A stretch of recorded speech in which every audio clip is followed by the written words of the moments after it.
Hello friends, very very good morning. Welcome to quick study material.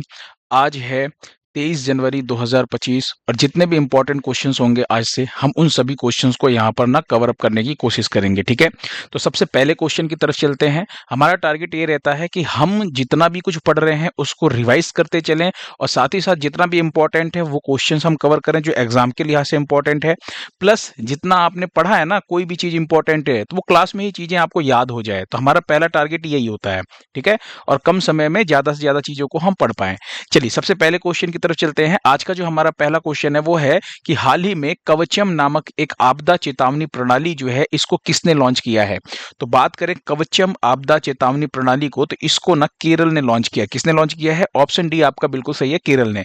बात करें केरल की तो ये देखिए मैप में ना यहाँ पे आपको केरल दिख जाएगा छोटा सा। ठीक है, राजधानी क्या है केरल की? तिरुवनंतपुरम है।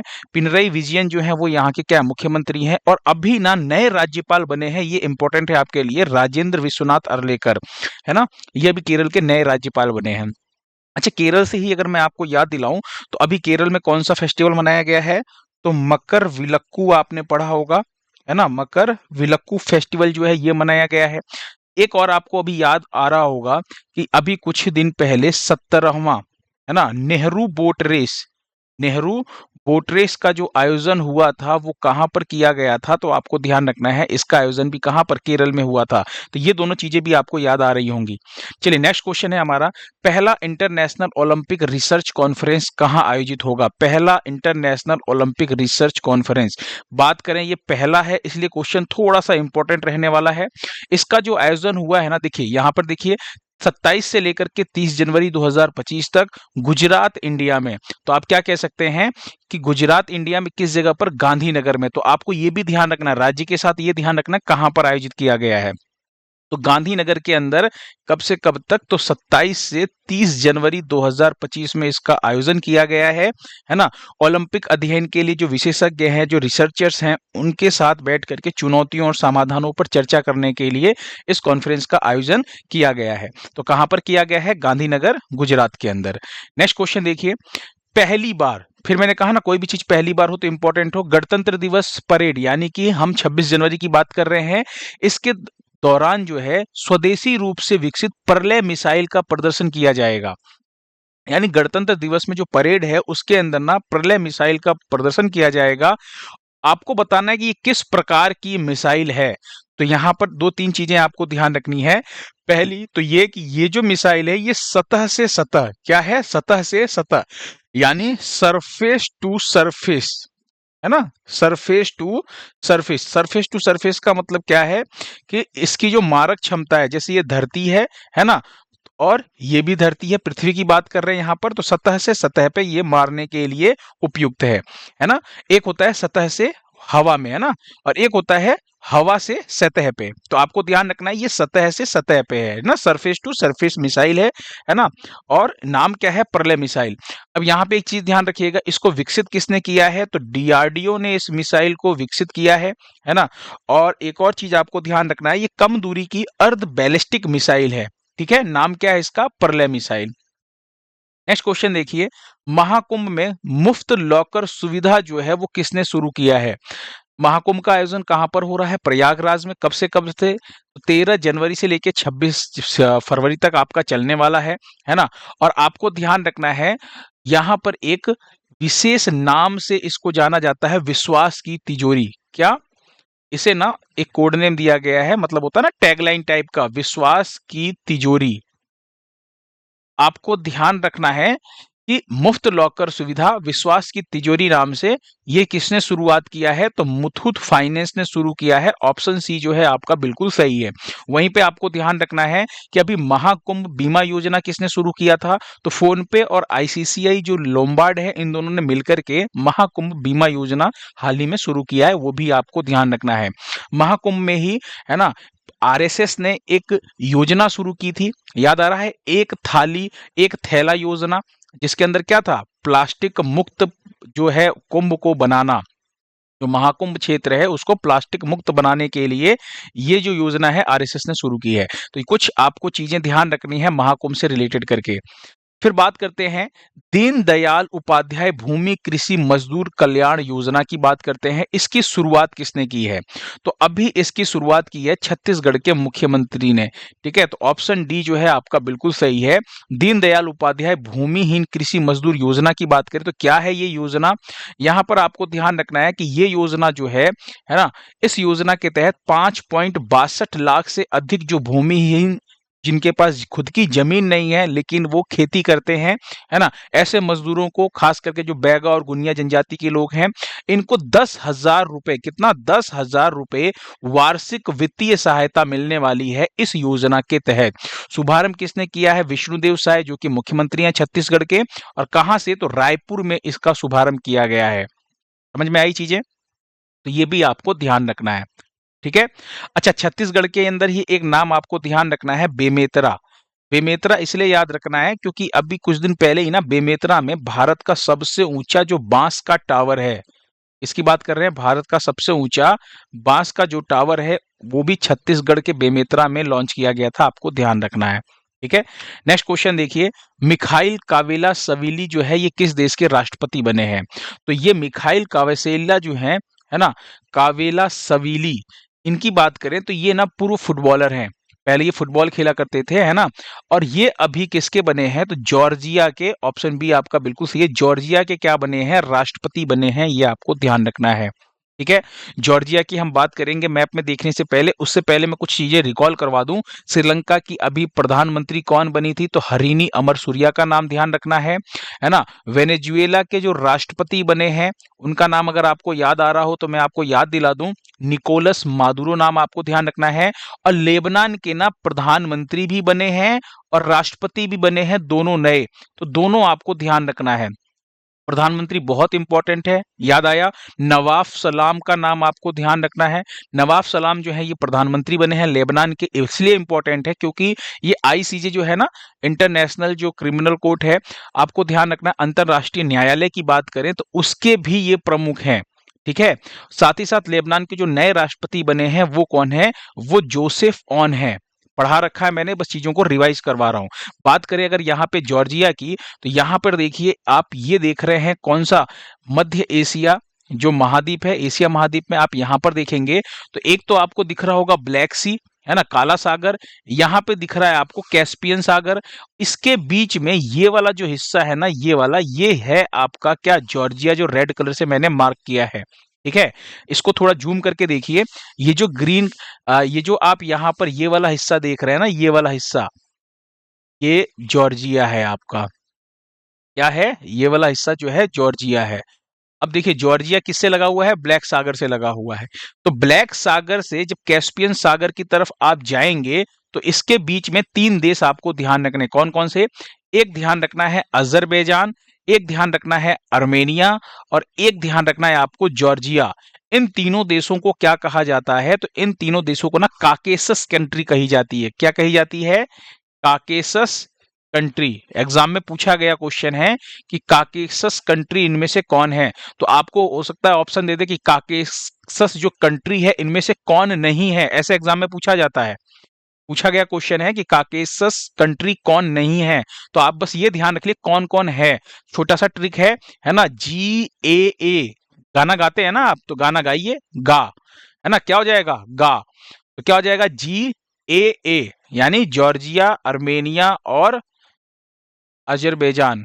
तो काकेसस, भाई देखिए कौवा जो है वो गाना गा रहा है ना, काक मतलब कौवा, कौवा जो है वो गाना गा रहा है, तो गा, काकेसस कंट्री, गा, GAA। तो क्या हो जाएगा? जॉर्जिया, आर्मेनिया और अजरबैजान। ये आपको तीनों ध्यान रखना है इस ट्रिक के माध्यम से।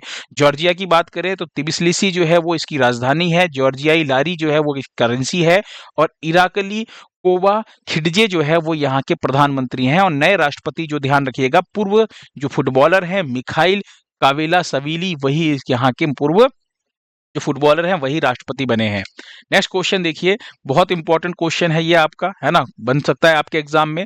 पेरिस जलवायु समझौते से बाहर निकलने का फैसला किस देश ने किया है? तो ऑप्शन ए आपका बिल्कुल सही है, अमेरिका ने किया है। अमेरिका 2017 में बाहर निकला था, तो क्या बोला था कि भाई भारत की वजह से निकल रहे हैं, अब कह रहा है चीन की वजह से निकल रहे हैं। क्या है पेरिस जलवायु समझौता? अभी देखिए, अभी ये 47वें नंबर के बने हैं राष्ट्रपति, है ना? राष्ट्रपति पद का शपथ लेते ही इन्होंने ये घोषणा की, हम पेरिस जलवायु समझौते से बाहर निकल रहे हैं। तो पेरिस जलवायु समझौता क्या है, इसको समझिएगा, बहुत सिंपल लैंग्वेज समझाऊंगा। ये कानूनी रूप से, है ना, एक बाध्यकारी अंतरराष्ट्रीय संधि है, जिसका उद्देश्य क्या है, वैश्विक तापमान वृद्धि को सीमित करना, जो ग्लोबल वार्मिंग है ना, उसको बढ़ने से रोकने के लिए एक सीमित करना, मतलब एकदम उसको बढ़ने नहीं देना है। ठीक है। पेरिस जलवायु समझौते की बात करें तो ये कोप 21 में अपनाया गया था। कोप 21 का मतलब क्या है, आप देखते हैं ना, अभी कोप 28 की बैठक हुई थी, फिर कोप 29 की अजरबैजान बाकू में हो रही है ना? तो अभी आपको ध्यान रखना है कोप 21 का मतलब क्या है। अगर हम बात करें, संयुक्त राष्ट्र जलवायु परिवर्तन सम्मेलन कहा जाता है, इसी को शॉर्ट में कोप कहा जाता है। और ये 21वीं बैठक थी, ये कहां पर हुई थी, फ्रांस के पेरिस में हुई थी। पेरिस में बैठक होने की वजह से ही इसको पेरिस जलवायु समझौता कहा जाता है। तो आपको ध्यान रखना है कि 12 दिसंबर 2015 को पेरिस में हुआ था, और इसे लागू कब किया गया था, तो लागू किया गया था 4 नवंबर 2016 में इस समझौते को लागू किया गया था, जिसके अंदर क्या कहा गया था कि जो भी देश हैं उनको ना उत्सर्जन कम करने के लिए एक तो लक्ष्य निर्धारित करने की जरूरत है, अपना टारगेट सेट करें कि इससे ज्यादा हमें नहीं बढ़ने देना है, और लक्ष्य में वैश्विक औसत तापमान, जो ग्लोबल मतलब एवरेज टेम्परेचर है, वो पूर्व औद्योगिक स्तर से 2 डिग्री सेल्सियस से नीचे रखना है, इससे ज्यादा बढ़ना नहीं चाहिए। ठीक है। तो ये चीज आपको ध्यान रखना है। यही है आपका पेरिस जलवायु समझौता। अब अमेरिका का क्या कहना था कि भाई, जो इंडिया है ये अपना कोयला यूज कर रहे हैं, चाइना है ये सब लोग अपना औद्योगिक विकास कर रहे हैं, तो ये लोग क्या है, ये लोग तो उत्सर्जन करते जा रहे हैं, तो इनका मतलब ये कर ये रहे हैं, हम क्यों कम करने के चक्कर में अपना नुकसान करें।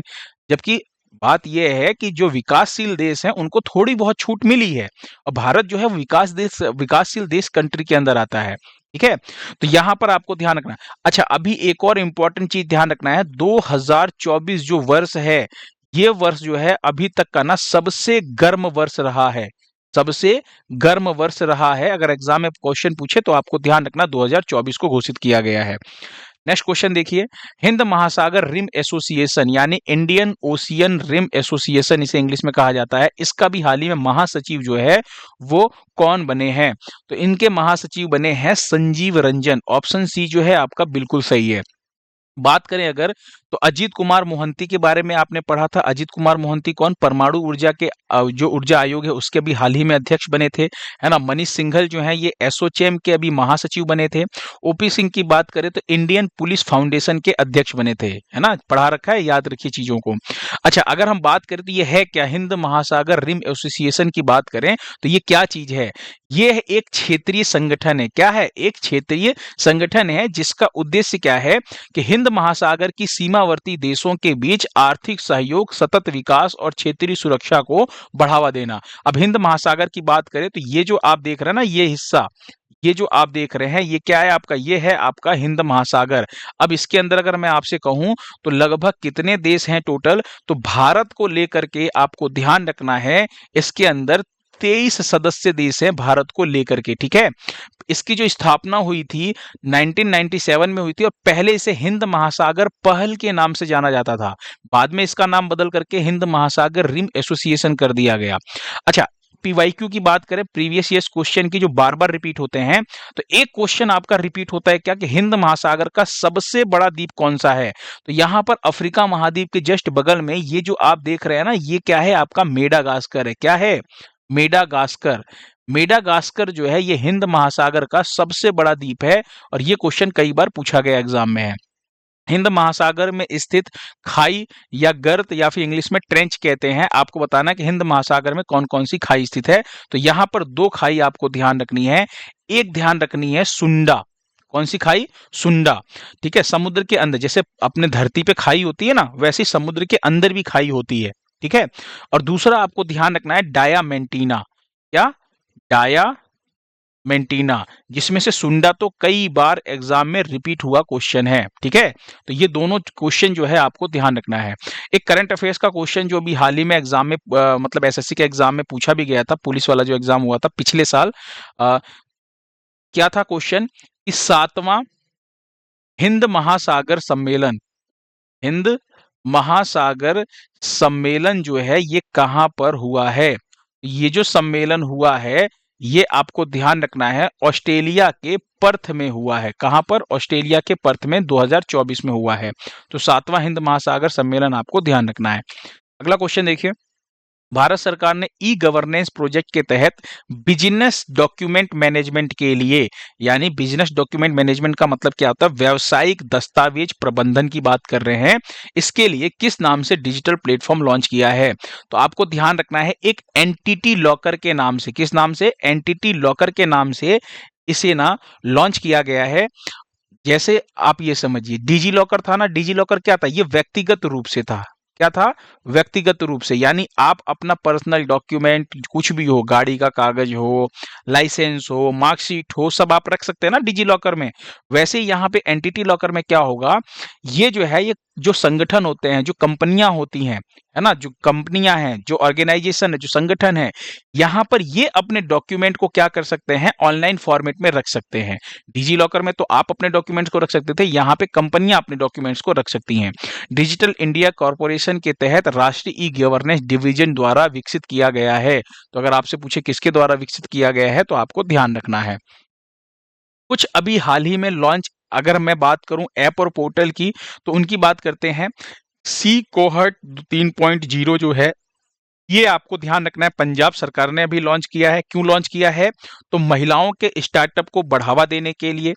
भारत रणभूमि दर्शन ऐप की बात करें तो इसे भी हाल ही में राजनाथ सिंह ने लॉन्च किया था, है ना, बॉर्डर टूरिज्म को बढ़ावा देने के लिए, है ना। रणभूमि से ही आपको पता चल जाएगा, रणभूमि दर्शन, यानी रणभूमि मतलब आप ये समझिए जहां पे रण हो, है ना, बॉर्डर। तो ये समझिए, इसको याद करने का तरीका बता रहा हूं। राजनाथ सिंह कौन है? रक्षा मंत्री हैं।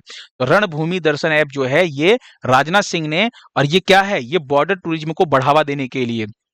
गरुड़ाक्षी पोर्टल की बात करें तो इसे कर्नाटक ने लॉन्च किया था। कर्नाटक ने लॉन्च किया था। है क्या चीज गरुड़ाक्षी पोर्टल? वन अपराधों से निपटने के लिए एक प्रकार की ऑनलाइन एफआईआर प्रणाली है ना। पढ़ा रखा है मैंने सब कुछ, बस रिवीजन करवा रहा हूं। भारत पोल पोर्टल की बात करें तो इसे सीबीआई ने अभी हाल ही में विकसित किया है। अमित शाह ने इसको लॉन्च किया था। इंटरपोल और जो विदेशी एजेंसियां हैं उनसे कनेक्ट होने के लिए इसको किया गया है। एक बैंकनेट आपको ध्यान रखना है, अभी हाल ही में केंद्र सरकार ने बैंकनेट ऐप जो है ना, जो पोर्टल है, इसको लॉन्च किया है। क्या है ये? तो संपत्तियां जितनी भी हैं उनकी, मान लीजिए कोई संपत्ति है, उसकी ई नीलामी के लिए, यानी नीलामी होती है, तो संपत्तियों की ई नीलामी के लिए ये लॉन्च किया है भारत सरकार ने बैंकनेट को। सिप एयर ऐप जो है, ये सिप्ला ने लॉन्च किया है। एक दवाई की कंपनी है ना, मेडिसिन कंपनी सिप्ला ने लॉन्च किया है, जो अस्थमा और जो दमा है ना, उनकी जांच के लिए। ठीक है। सृजन मोबाइल ऐप ध्यान रखना, ये भी पंजाब ने लॉन्च किया है। और आपको ध्यान क्या रखना है कि मातृ मृत्यु दर को कम करने के लिए इसे लॉन्च किया गया है ना। सारी इंपॉर्टेंट चीजें हैं, आपके एग्जाम में कहीं से कुछ भी पूछा जा सकता है। चलिए, राष्ट्रीय खनन मंत्रियों का सम्मेलन 2025 कहाँ आयोजित हुआ है? तो ये 3rd एडिशन है, आपको ध्यान रखना है। और इसका जो आयोजन किया गया है, कहाँ पर? ओडिशा के कोणार्क में किया गया। कहाँ पर? ओडिशा के कोणार्क में किया गया है। खनन मंत्रियों का सम्मेलन है। आप पहले ये बताइए, जो हमारे जो खनन मंत्रालय की बात करें तो खनन मंत्री कौन है ना, खान मंत्री कौन है? तो खान मंत्री की बात करें तो जी किशन रेड्डी का नाम आपको ध्यान रखना है। ठीक है। और एक और चीज आपको ध्यान रखनी है, और वो क्या है? वो ये है कि ये जो 3rd national mining minister conference हुआ है, ये कहां पर? कोणार्क ओडिशा में हुआ है। ठीक है। 20 से 21 जनवरी के बीच आयोजन किया गया था। इसकी थीम ध्यान रखिएगा, विकासशील भारत @2047। और इसी दौरान माइनिंग टेनमेंट सिस्टम, जिसे एमटीएस कहा जाता है, इसको भी लॉन्च किया गया। ये क्या है? ये जो पोर्टल, मतलब ये जो आपका जो माइनिंग टेस्ट सिस्टम है जिसको लॉन्च किया गया है, ये खनिज संसाधन के प्रबंधन में दक्षता में सुधार करने के लिए इसको लॉन्च किया गया है। तो ये भी आपको एक चीज ध्यान रखना है। ठीक है। एक और क्वेश्चन देखिए, लास्ट क्वेश्चन है आज का। विश्व आर्थिक मंच के ग्लोबल लाइट हाउस नेटवर्क में किसे शामिल किया गया है? तो विश्व आर्थिक मंच की अभी हाल ही में एक बैठक हुई थी, अगर आपको याद हो, दावोस स्विट्जरलैंड के अंदर, मैंने अभी पढ़ाया था। ठीक है। दावोस स्विट्जरलैंड में जो बैठक हुई थी, उसी दौरान क्या किया गया है? सीएट और हिंदुस्तान यूनिलीवर, यानी ऑप्शन बी और सी आपका बिल्कुल सही है। एक टायर कंपनी है सीएट, हिंदुस्तान भी एक भारतीय कंपनी है। इन दोनों भारतीय कंपनियों को ग्लोबल लाइट हाउस नेटवर्क में शामिल किया गया है विश्व आर्थिक मंच के, है ना।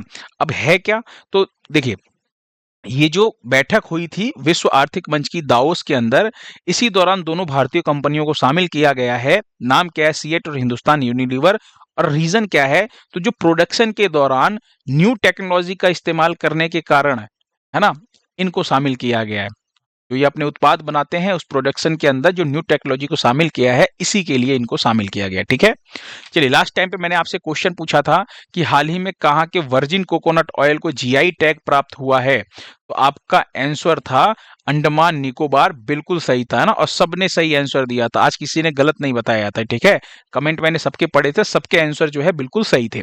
एक और छोटा सा क्वेश्चन है आपके लिए कि हाल ही में सीआरपीएफ के महानिदेशक कौन बने हैं? क्योंकि इस कंफ्यूजन में बहुत बच्चों को कंफ्यूजन मतलब क्रिएट हुआ है ना, तो आपको ध्यान रखना है कि सीआरपीएफ, है ना, सीआरपीएफ के अभी जो मेन महानिदेशक हैं उनका नाम हम पूछ रहे हैं, हम कार्यवाहक का नहीं पूछ रहे हैं जो कार्यभार संभाले थे। और एक आपको ध्यान रखना है, स्पेशल डीजी भी बनाए गए थे, तो स्पेशल जो आपके डायरेक्टर जनरल हैं वो कौन है वो भी बताइएगा, और मेन जो डायरेक्टर जनरल हैं उनके बारे में बताइएगा, और एक विशेष महानिदेशक बनाए गए हैं उनके भी बारे में बताना है।